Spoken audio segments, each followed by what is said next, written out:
سمسم، ضيفوا على حبة البركة سمسم كمان كتير بيعطي طعمة طيبة، بس أنا ما كان متوفر عندي سمسم، حطيت بس حبة البركة. وبتدخلوها الفرن على درجة حرارة 180 من فوق ومن تحت لحتى تحمر معنا. لا تحمروها كتير كتير زيادة مشان ما تقسى معكم كتير، لحتى هيك تحمر شوية بتطالعوها من الفرن بتكون جاهزة معكم. وشموا الريحة، ريحتها عن جد بتجنن جنب كاسة شاي غير شكل.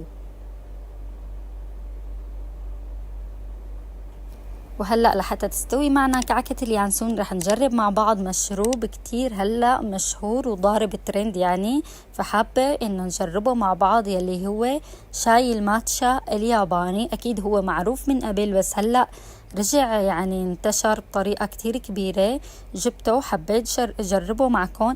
هلا هو معروف بفوائده للجسم، مقاوم للشيخوخة،